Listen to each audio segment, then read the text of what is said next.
Welcome back to Boilers and Beyond. I am your host, Jordan Jones. We are just 32 days away from the kickoff of the 2020 Big Ten football season, and here on the show, we're going to be spending a lot of time talking everything Boilermaker football prior to the season's beginning on October 24th.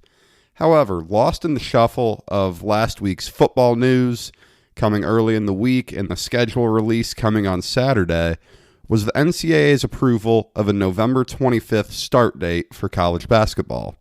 Today, and what should be for the final time until November, I'm going to spend the episode talking about Purdue basketball, talking about college basketball in general, and what this season is going to look like due to the changes COVID is having on scheduling, particularly in the non-conference.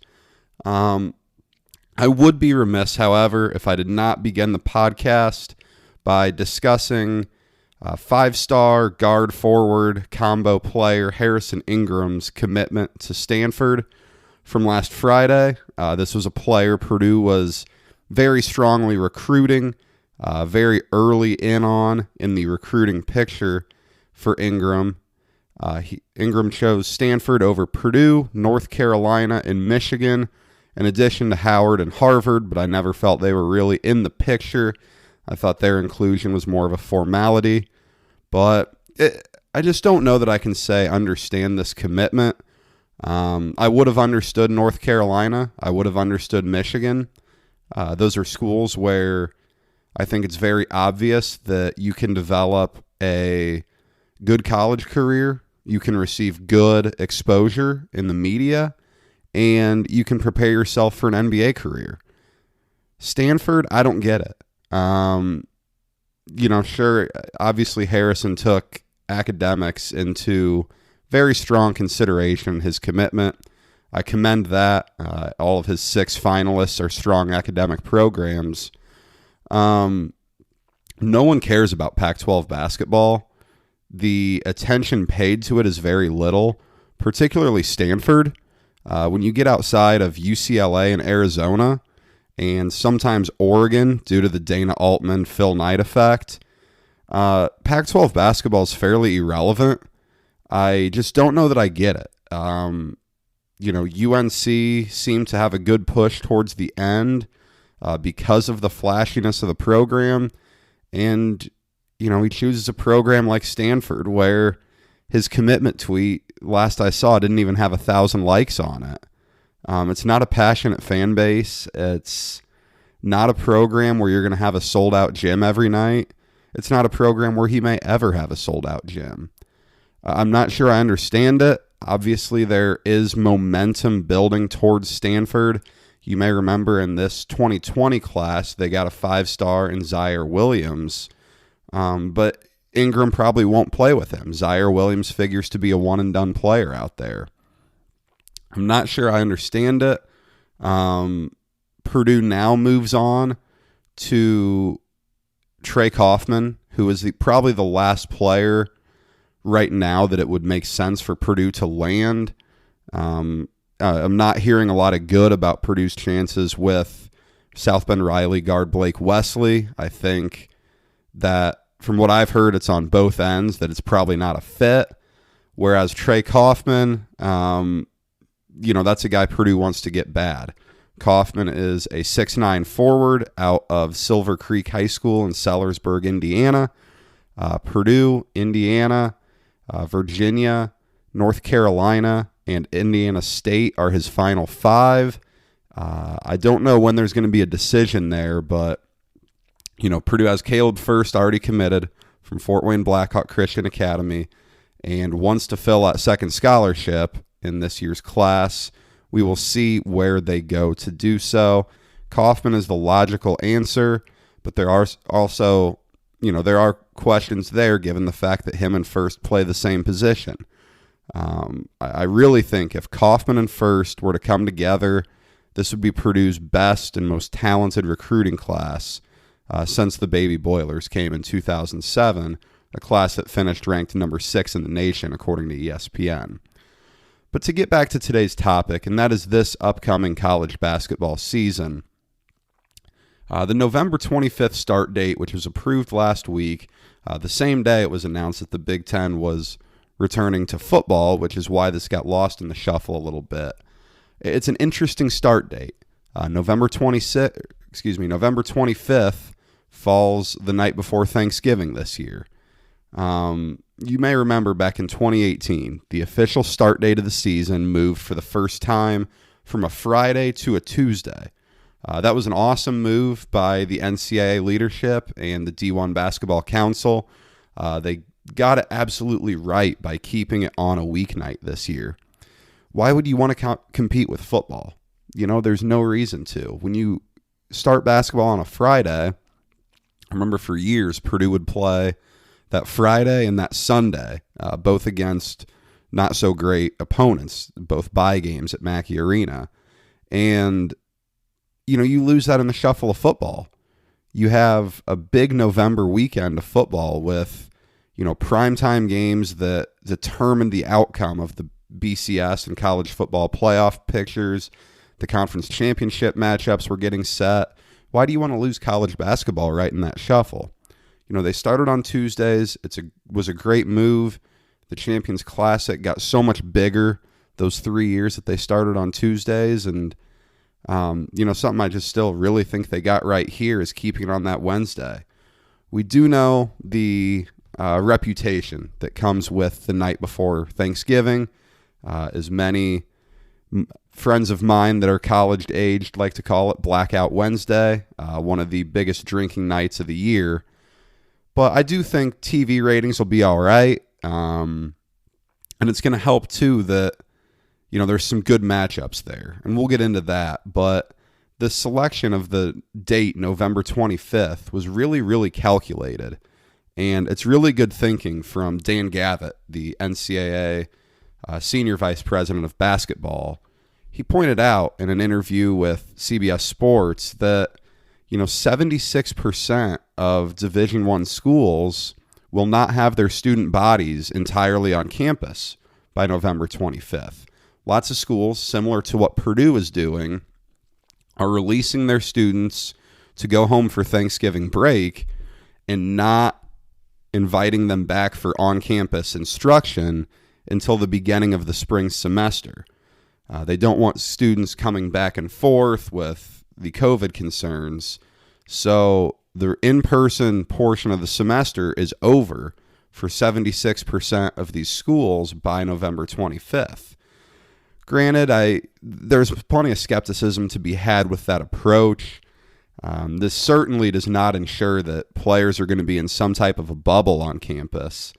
I can confidently say that many students who both live near campus within a driving range and live in off-campus apartments or rent off-campus houses, there's going to be plenty of students coming back between Thanksgiving and Christmas and coming back between Christmas and that start of the spring semester early. But, it does decrease some risk of the virus being transmitted. I don't think you'll ever be able to operate completely in a bubble, but this is good thinking by the NCAA. Anything to reduce risk is good at this point.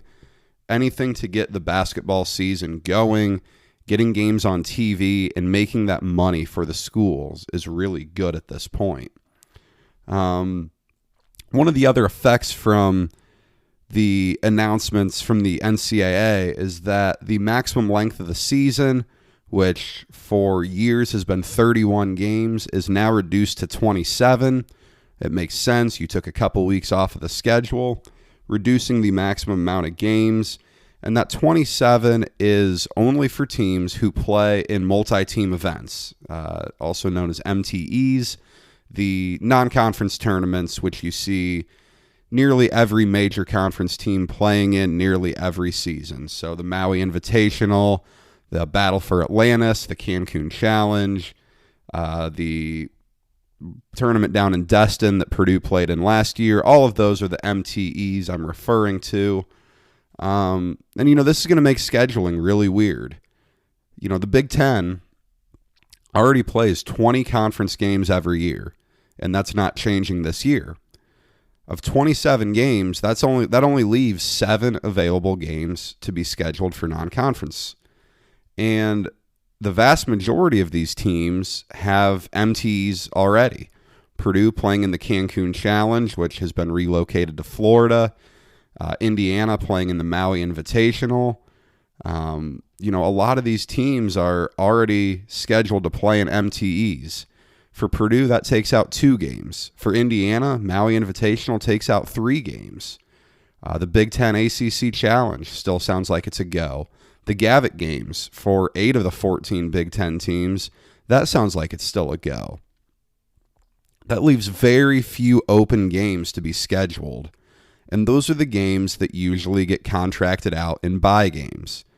This is going to be a really, really hard year on mid-major college basketball programs. It's already been a tough year on mid-major athletic departments.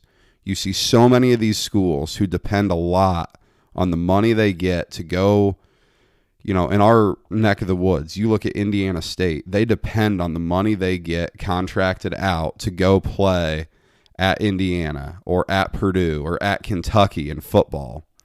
Now, they may not get that money to go play at Indiana or at Illinois in basketball. That's a lot of money these athletic departments are losing out on. There's 353 teams in Division I. I'd be willing to say no more than 100 of those make a lot of money off their basketball program.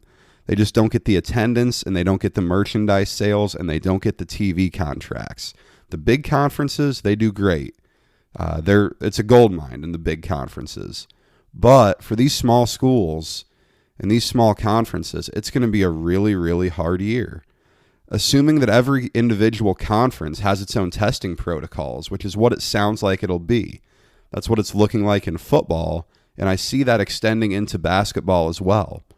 But, if every conference has their own testing protocols, what does that look like for the high majors and the prospects of them playing against mid-majors? We're seeing it in the Big Ten now, where football in the Big Ten is doing testing every single day of their student athletes. If that's what's going to get extended to basketball as well, there is no way a program like Valparaiso or Evansville can afford to test their basketball team and their coaches and their managers and their SID every single day. It just can't happen. They don't have the money that Purdue does. Does that completely rule out playing teams like that? I don't know. Would Purdue or a high major team help test their opponent the week of the game? I don't know. But, this whole disparity in testing is really what's going to cause problems trying to schedule these non-conference games. With MTEs, will the tournament hosts be providing tests? I don't know. Yesterday, CBS Sports' Matt Norlander reported that cities such as Las Vegas and Indianapolis are pushing hard to bring dozens of teams to town for MTEs. And this is kind of what I think non-conference is going to look like this year. With COVID, I understand it. You are in cities like Las Vegas and Indianapolis where you can almost reserve an entire hotel for teams and almost have them in a bubble for a week or so. And these tournaments sound like they have the potential to be massive. I don't know exactly how it would work. From Norlander's article I read, it's certainly in the developmental stage at this point and far from being a finished plan. But this is probably the best chance for mid-major teams to get their non-conference games in. If you're going to have a MTE, I don't think it's going to be all, 8 teams or all 16 teams are going to be Power 6 schools. I think you're going to want to get mid-majors in there as well. And I do hope that there is some decency in the ADs and the head coaches to try to allow the mid-majors to survive this year. I really, really hope this is a one-year thing. I don't want to see massive MTEs of all Power 6 programs become the norm in college basketball. I don't want to see out in Vegas every year a 16-team MTE with two teams from every power conference and Gonzaga and Butler. I don't want to see that. There's so much good that comes from mid-major basketball. I really, really don't want to see that go away. Even in Indiana, there are only 4 D1 basketball programs in the state that really support themselves without depending on bye games. Purdue, Indiana, Notre Dame, Butler. The rest of them, they all depend on some bye game money. And you look at it, they're great basketball programs in the state. Indiana State and Valparaiso are responsible for 2 classic March Madness moments back in 79 and 98. Ball State has a fairly strong history themselves. Evansville, too. These are programs that I don't want to see go away. And it's up to the Power 6 ADs and head coaches to ensure that they kind of look out for these smaller schools this year and don't let it all die. Now, transitioning a little bit away from the season as a whole into Purdue specific. What does this season look like? The schedule. We'll start there. Purdue opens up on November 25th with Illinois State in the Cancun Challenge, and we'll follow that up the next day on Thanksgiving Day with either Clemson or Mississippi State, and that will be your Cancun Challenge. Purdue should be the favorite to win this tournament, but Purdue also has a lot of question marks. Following that, they have presumably the Big Ten ACC Challenge. Purdue will be playing in the Gavitt games this year, and Purdue is still scheduled, I believe, to play in the Crossroads Classic. This year, they will get the Fighting Irish of Notre Dame. And what should be the last year of the Crossroads Classic, I believe, is that contract finally expires after this year, to the relief of Purdue fans who have spent way too much time and money in Bankers Life Fieldhouse watching Purdue really struggle in that event over the past decade. Purdue did lose a non-conference bye game confirmed with Yale. The Ivy League canceled all of their athletics prior to the new year. That game was scheduled between the holidays, I believe, maybe December 28th. But Purdue will not be playing that game with Yale. So, if I'm correct, with 2 games in the Cancun Challenge, then a Big Ten ACC, a Gavitt game, and the Crossroads game, that only leaves 2 more open games left. I would presume that's where Purdue would look towards a bye game, but again, we'll see what that looks like with mid-majors and high majors scheduling games together. I do think that it's realistic that the Big Ten games are going to be played at home arenas. I don't know that I see a bubble being created for Big Ten basketball, and that would be what makes the most sense if you're not going to play games on home courts. But we saw the Big Ten presidents approve college football with playing games on home courts, home fields, not in a bubble. And I think that allows me to infer that we're going to see Big Ten basketball on campus sites. I like that a lot. I don't want to see games in a bubble. I really don't want to be watching, all 14 teams collide into Indianapolis.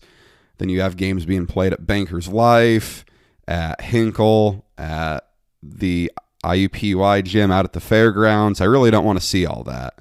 I want to see them on campus. It can be done. And as I've said before, there is no reason to be spending athletic department money for both teams to travel to a game.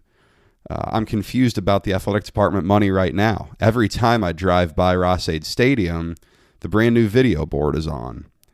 Those things aren't cheap to leave on. I just don't necessarily get it if we're doing the John Purdue more than a game campaign because you need to save money. Well, then don't turn the video board on all the time. But again, I just don't see the need to spend more money than you have to at this point. For Purdue, again, no in-person class for Purdue, between November 24th and January 18th. There are going to be a lot of games played in between those dates. A lot of games. And I could see the Big Ten attempting to front load the conference schedule a little bit to hammer through games prior to all the students coming back to campuses. It would make sense a lot. But, kind of what's it going to look like for Purdue as well? I think this is the case for all Power 6 programs. You should be ready for records that are less impressive than you're used to. If there's going to be a lot of Power 6 games in the non-conference, you're going to see more teams lose non-conference games than we're used to. And I think if I'm correct, and it's going to be difficult to schedule mid-majors, you're not going to be able to see teams schedule 5 or 6 of their 7 games against weaker mid-major schools. I'm not specifically targeting Indiana, but they're a great example of a school that does that. For Purdue, there may be as few as 1 game against a mid-major, and that's in your MTE against Illinois State. Past that, I don't see Purdue being an overwhelming favorite in any game.